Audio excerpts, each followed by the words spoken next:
action in the top of the second inning with no score. Don Slaught at the plate, and he drives one out into left field. Mark Leonard with the long, running, sliding, backhanded catch to end the top half of the second inning. Take one more look at the fine play by Mark Leonard. Fay Vincent in attendance tonight in San Francisco as he signed some autographs in between innings. And we move now to the top of the fourth inning, still scoreless, and Jay Bell is at the plate. Jay Bell comes up and belts a solo home run just inside the left field foul pole. Home run number 7 for Bell, RBI number 28, and the Pirates take a 1-0 lead. For Jay Bell, it's his 7th home run, and that ties a career high. In the bottom of the 5th inning, the Giants tie this game up when the veteran Terry Kennedy steps up and hits a double to deep center field. This one getting past Mitch Webster as Mark Leonard scores, RBI number 3 for Kennedy, and the game is tied up at 1 apiece. Moving now to the top of the 6th inning, the Pirates come up with 3 big runs. First, Mitch Webster will hit a triple to right field, past a diving Mike Felder. Gary Reedus will score. Mitch Webster going in to third base with a stand-up triple, and the Pirates go on top by a score of 2-1. The very next pitch, Bobby Bonilla will hit a double down the right field line. Mitch Webster scores, RBI number 38 for Bonilla, and the Pirates go on top by a score of 3-1. Then Barry Bonds would close out the inning with a single into right center field. Bobby Bonilla scores from third base, RBI number 35 for Bonds, and the Pirates increase their lead to 4-1. Pirates would carry that lead all the way into the bottom of the 9th inning, and that's when the Giants would make a run of it, as here Mark Leonard would come up against Bill Landrum, and Leonard will hit a single into right center field. Greg Litton and Matt Williams both score. RBIs number 5 and 6 for Leonard, and the Pirates' lead is cut to 4-3. And then with runners at first and second, pinch hitter Dave Anderson will hit a ground ball to shortstop, 6-3 to end it, as the Pirates hang on to win this one by a score of 4-3. Bob Walk with the win, his record 4-0. Bud Black with the loss, his record now 6-6, and Bill Landrum picks up his 13th save of the season. Right alongside Coach Tom Robson, the Rangers at home on Sunday to take on the Yankees. Bottom of the second, Texas gets on the board first. John Russell with a sac fly to left field. Mel Hall's throw in would be cut off by third baseman Randy Velarde. As the Yankees try to get Steve Buechele at second base, he's safe. So is Juan Gonzalez, who tags up and scores. 1-0 Texas, top of the third now. Velarde would put the Yankees on the board as he takes Nolan Ryan deep for his first home run of the year. This over the center field fence. Gary Pettis goes back but can't make the catch, and the game tied at 1 apiece. Now on the top of the fourth, the Yankees take a 2-1 lead. Matt Noakes up, and Noakes would single, and this would drive in Kevin Moss, and it's 2-1 Yankees. New York would continue to threaten in the top of the fourth, but the Rangers get out of a big jam. Jeff Hewson with runners on first and third. A brilliant stop, and he starts a 6-4-3 double play as the Rangers double up Jesse Barfield. In the bottom of the sixth, the Rangers retake the lead. Juan Gonzalez with the double down the left field line. This would score Julio Franco and then Kevin Reimer. And Texas takes a 3-2 lead in the bottom of the sixth. And that lead would stand all the way up until the 9th inning, when the leadoff batter in the 9th, Kevin Moss, would hit his 12th home run of the year. As this given up by Ryan, and it ties the score at 3 apiece. Still an impressive game for Nolan Ryan, although he does give up this tying home run in the 9th. Ryan would strike out 6 Yankees in his 9 innings of work, including Roberto Kelly in the top of the 9th. This is his 5,400th career strikeout, as Ryan, the all-time strikeout leader in baseball, continues to keep on moving. This game would keep on moving late into the night. Stump Merrill's club would finally fall victim in the bottom of the 15th. With 1 out, Mario Diaz for the Rangers would hit this double off Yankee reliever Lee Guterman, and this would score John Russell all the way from first base. Texas pulls out a 4-3 win in 15 innings. Joe Bitker gets the win in relief. He's now 1-0. Guterman, the loser, falls to 1-1. Texas wins at 6 straight. The Yankees lose their 6 straight. And the Rangers have now beaten the Yankees 13 straight times in Arlington, dating back to May of '89. And Old Timers Day, as St. Louis Cardinals are in town to face the LA Dodgers. Look at Ron Perinoski during the Old Timers game. He almost got beheaded. And then check out Tommy Lasorda on the mound. He throws and it's hit, and Cal Abrams in left field is under it. Basket catch by Cal, misses it. Can't pick it up. Oh well. It's exhibition. Doesn't really matter, right, Cal? It's not what Lasorda thinks. He's upset. Why didn't my fielder catch the ball? All right.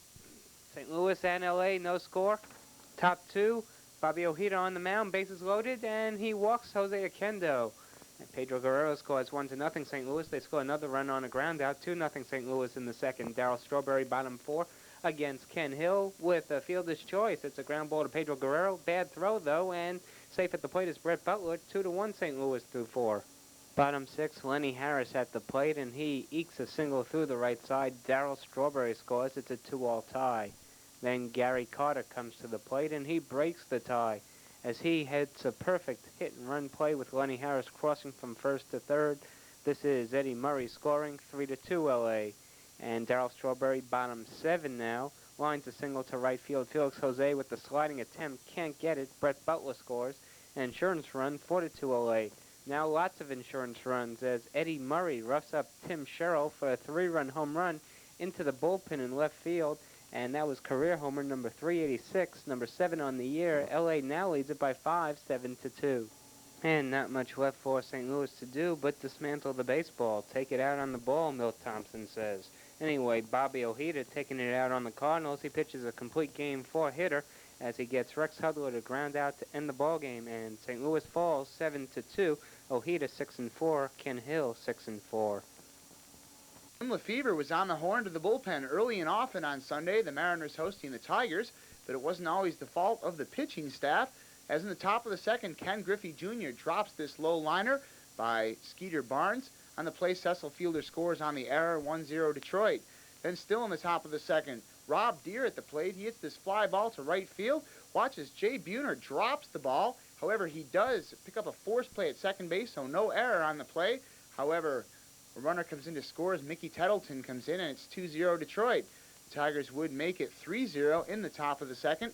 And in the bottom of the second, Skeeter Barnes, the left fielder of the Tigers, makes this nifty sliding grab on this foul pop hit by Harold Reynolds. In the top of the third, Cecil Fielder would add to the lead as he hits his 14th home run. This off Seattle starter Pat Rice. A 2-run blast gives Fielder 51 RBI, and the Tigers take a 5-0 lead in the top of the third. Detroit would continue to play long ball in the top of the third, as this time it's Barnes who hits his second home run of the year. He was just recalled from the minor leagues earlier this week, and he takes reliever Dave Burba deep. A solo blast makes it 6-0 in favor of Detroit. The Mariners come back for a run in the bottom of the third. Pete O'Brien would double home Ken Griffey Jr., and this would make it 6-1.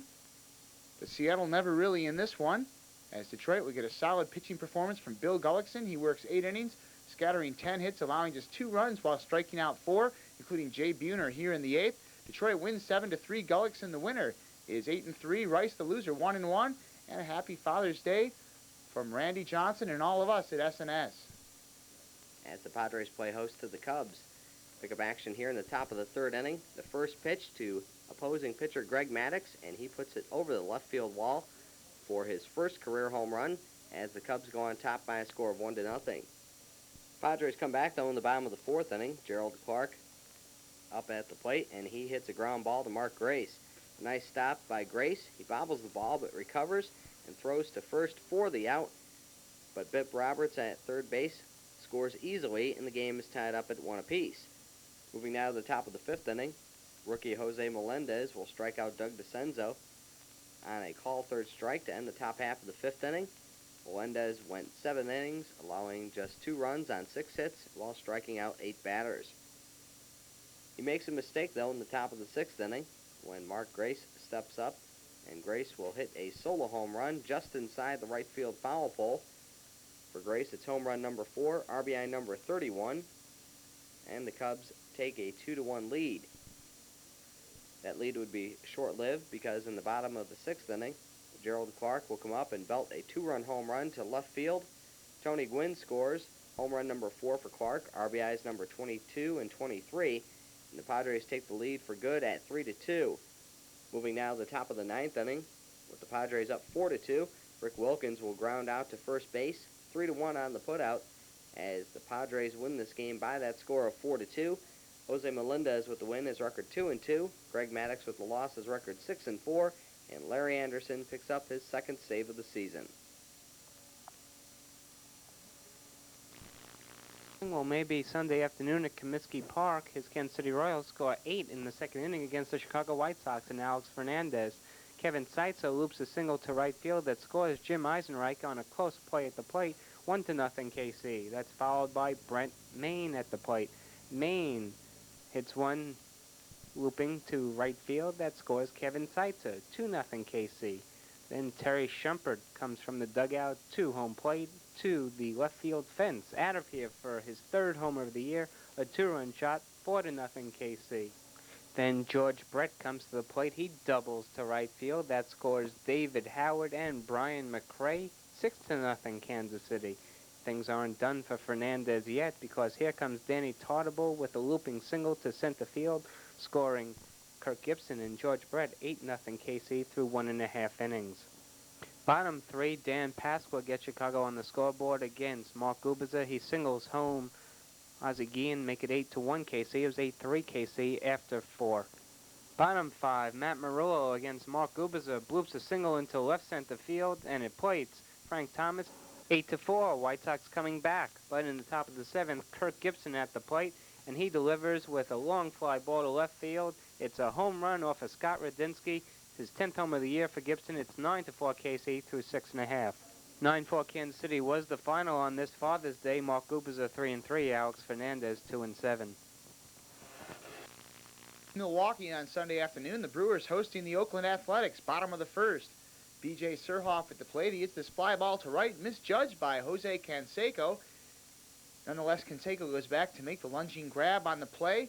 Jim Gantner tags up and scores 1-0 Brewers. In the bottom of the third, the score now 2-0 Milwaukee.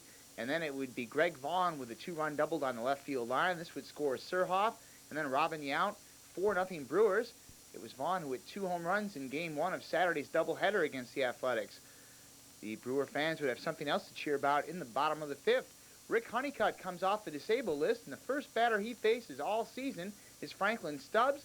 The second pitch to Stubbs is hit for a 3-run home run, his 3rd of the year.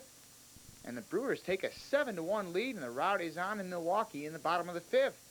But suddenly the Athletics come back. In the top of the 6th, Jose Canseco hits a 2-run home run, his 13th of the year.